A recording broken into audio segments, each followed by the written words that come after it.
Assalamualaikum Sobat Horor, sehat ya? Sehat dong?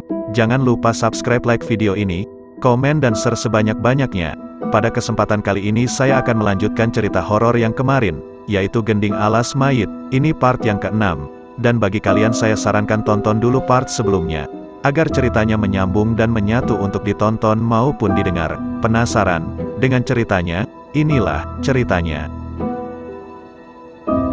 Suara gamelan mengalun tanpa henti. Terlihat sesosok demit perempuan berdiri tepat di samping sahabatku Danan. Kalian yang telah membunuh Laksmi, teriak Danan yang baru sadar dari penglihatannya. Wajah Danan terlihat merah padam. Emosi terpancar jelas dari wajahnya. Sebuah mantra terucap dari mulutnya, dan itu diarahkan ke warga desa. Aku melemparkan gong kecil yang ku pegang dan segera menghalangi serangan Danan yang diarahkan ke warga desa. Danan, eling Danan, demit itu mempengaruhi kamu, teriakku sambil menunjuk pada hantu Laksmi yang tertawa dengan mengerikan. Bunuh mereka Danan, balaskan dendamku. Demit itu terus membisikkan kata itu ke Danan.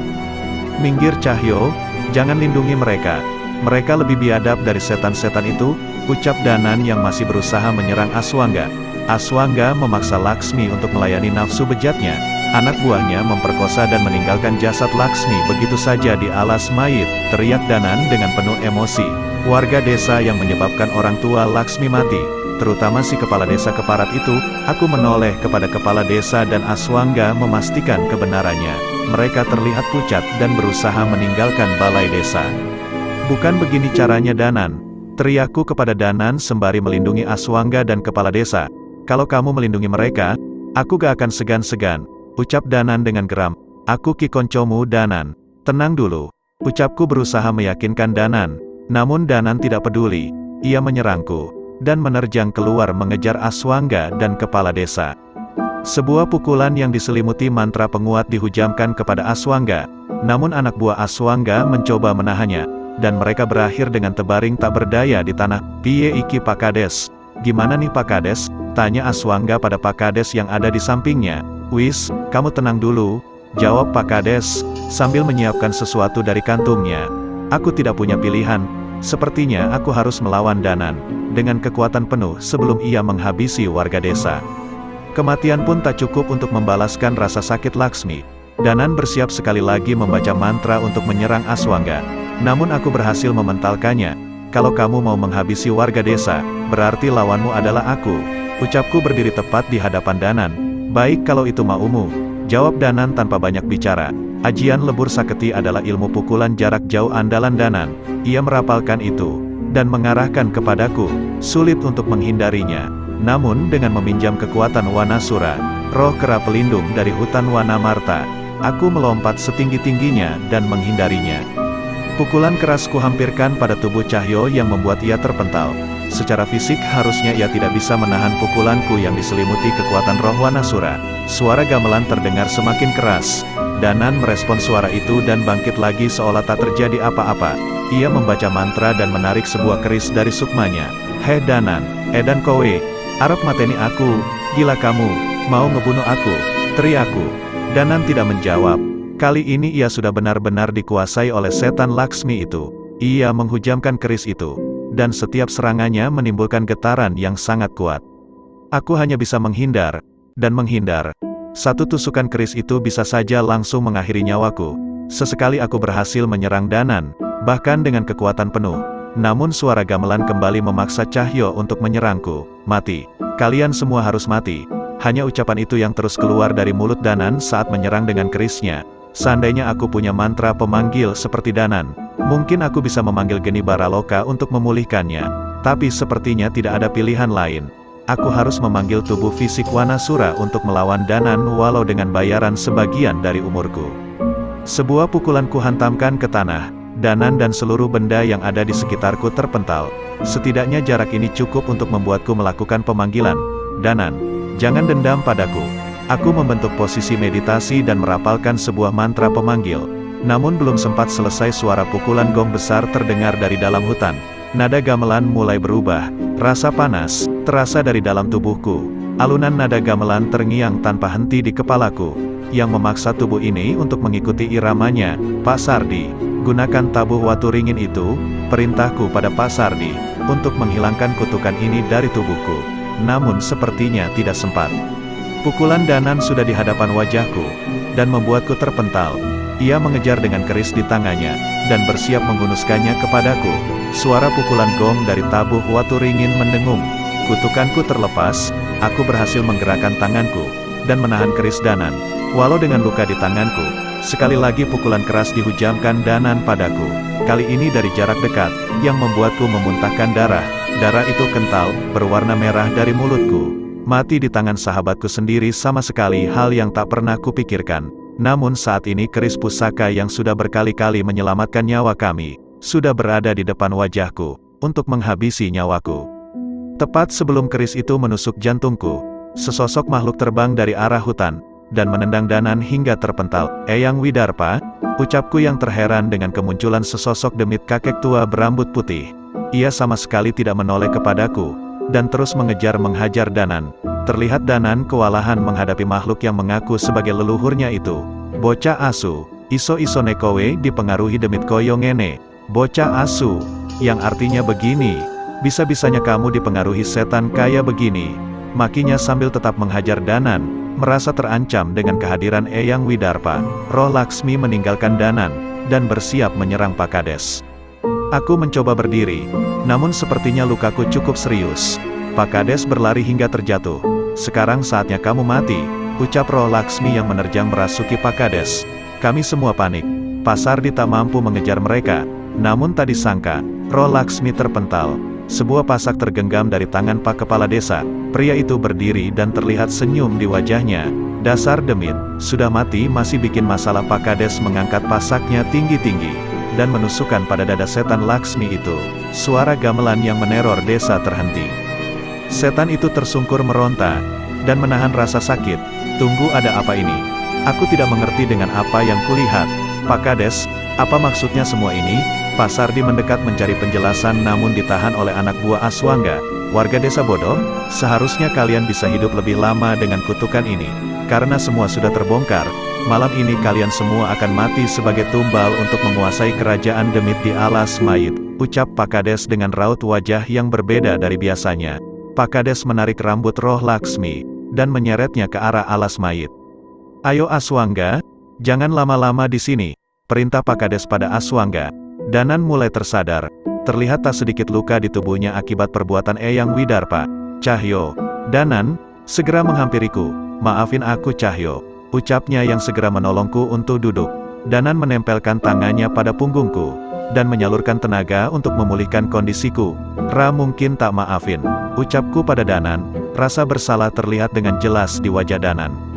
Tukokno sate klatak sek baru tak maafin, artinya begini. Tolong, traktir aku sate klatak dulu baru tak maafin. Danan menghela nafas seperti merasa sedikit lega. Tenang, tak tukokno sak weduse, sak bakule. Tenang, tak beliin sekambingnya sewarungnya juga, jawab Danan. Pak Sardi terlihat menenangkan warga desa, dan membubarkannya. Demit Eyang Widarpa masih terlihat mencari sesuatu. Eyang, terima kasih Eyang, ucap Danan. Eyang masih terlihat gelisah seolah berusaha membicarakan sesuatu. Eyang masih terlihat gelisah seolah berusaha membicarakan sesuatu. Deso iki ora iso diselamatke. Artinya begini, desa ini tidak bisa diselamatkan. Eyang Widarpa memulai kata-katanya. Aku dan Danan menghampiri Eyang Widarpa. Pak Sardi menyusul kami, maksud Eyang apa? Danan memastikan pernyataan Eyang Widarpa. Gending alas mayit iki kutukan pencari tumbal. Laksmi itu perantaranya. Jelas Eyang. Maksud Eyang? Tanyaku memotong penjelasannya. Kutukan ini sudah disiapkan sejak lama.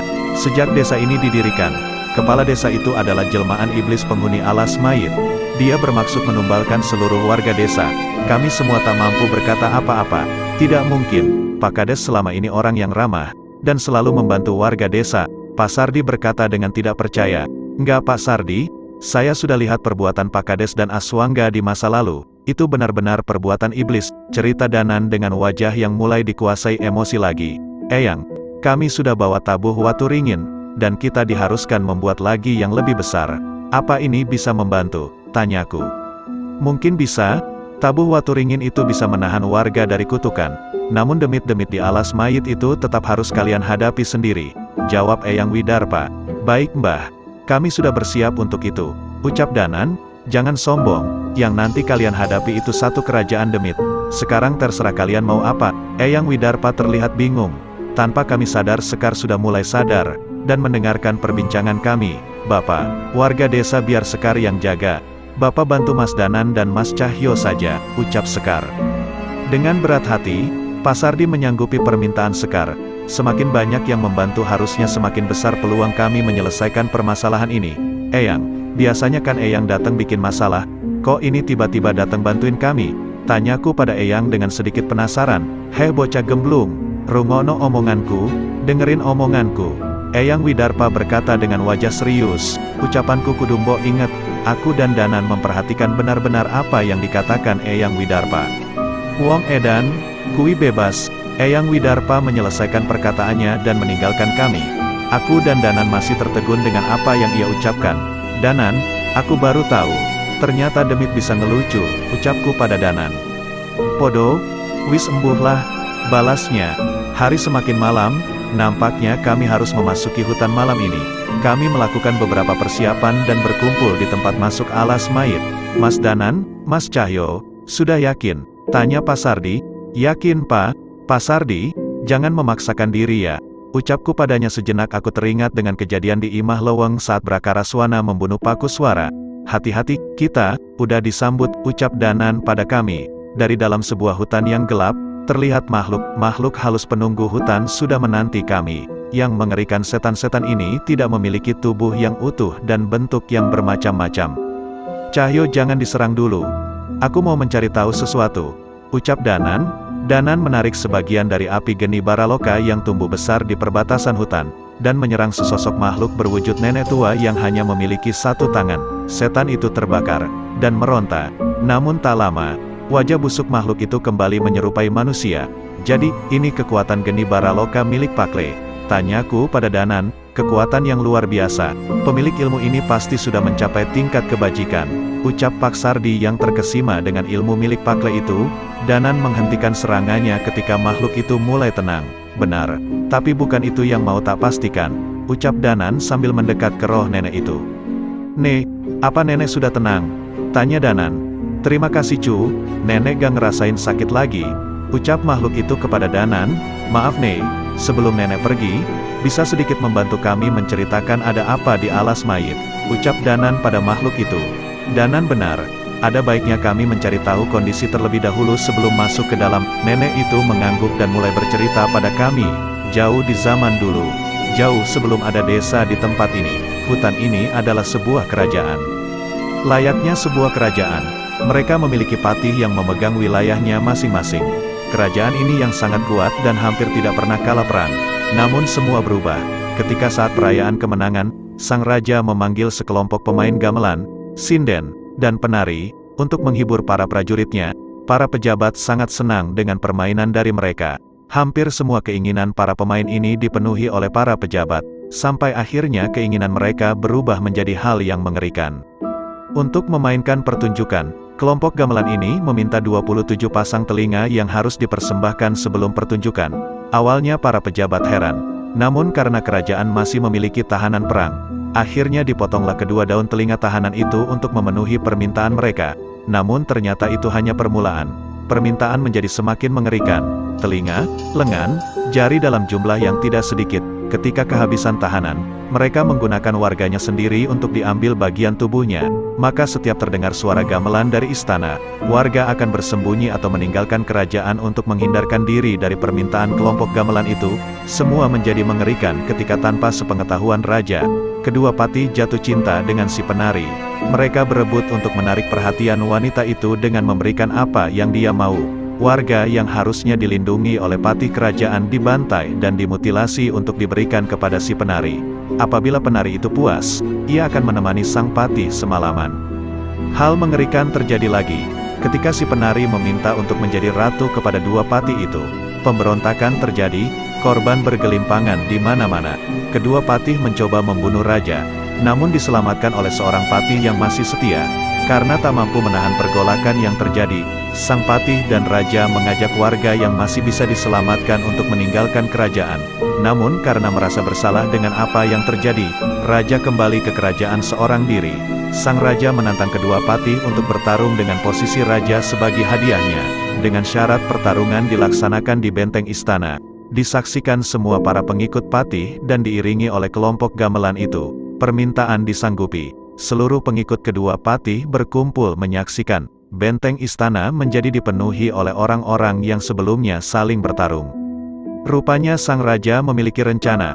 Di tengah pertarungan ia menggeser beberapa batu pondasi dan menggunakan ajian ilmu peremuk bumi, untuk menghancurkan benteng dan mengubur semua manusia yang ada di sana termasuk dirinya.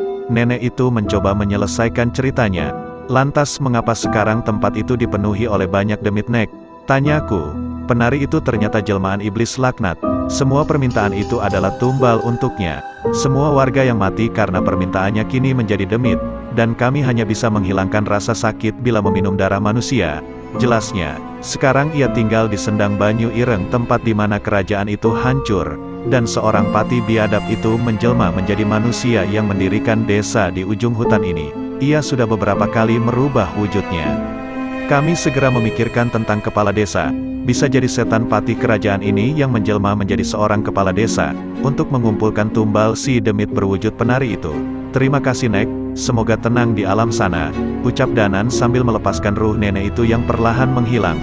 Setelah mengetahui kondisi di alas mayit, kami masuk ke dalam hutan yang dikelilingi oleh makhluk halus korban pembantaian yang diceritakan tadi. Mas Danan, demit-demit ini jangan dihabisi, biarkan geni Baraloka bertambah besar dulu. Biar nanti saya yang menenangkan mereka, ucap Pasardi pada Danan. Terlihat rasa simpatik muncul dari ucapan Pasardi, setelah mendengar cerita dari hantu nenek tadi. Baik Pasardi, kita gunakan geni Baraloka seperlunya saja, balas Danan. Kami membaca ajian pelindung, dan berusaha meninggalkan demit itu tanpa pertarungan, dan terhenti di sebuah sendang yang digenangi air berwarna hitam. Di atas sendang itu telah berdiri bangunan candi dengan batu berwarna hitam dan sebuah gong besar yang terletak di tengah sendang. Mataku melihat sekitar, mencari kayu pohon beringin tua yang sudah membatu seperti yang diceritakan Mbah Rusman. Kami mendekat, namun langkah kakiku terhenti ketika muncul dua makhluk yang kami kenali, Pak Kepala Desa dan Aswangga. Di belakangnya muncul wanita berpakaian sinden, lengkap dengan sanggulnya. Wajahnya semakin mengerikan ketika tidak terlihat bola mata di lubang matanya. Tak berhenti sampai di situ. Pada sebuah pohon tergantung jasad seorang wanita yang sudah membusuk dengan tubuh yang mengenaskan. Itu jasad Laksmi. Danan terlihat geram, namun kali ini ia tidak terbakar emosi. Cahyo, kali ini kamu gak akan menghalangiku kan? Tanya Danan padaku. Menghalangi? Aku yang akan menghabisi mereka duluan, jawabku sambil menerjang setan-setan itu.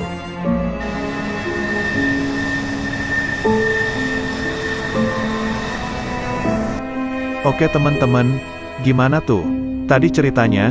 Tulis di kolom komentar bawah. Bagi kalian yang punya pengalaman atau cerita horor, boleh kirimkan ke email atau WhatsApp yang ada di deskripsi YouTube saya. Sebelum berpamitan, jangan lupa ya subscribe channel ini, agar kalian tidak ketinggalan cerita horor selanjutnya.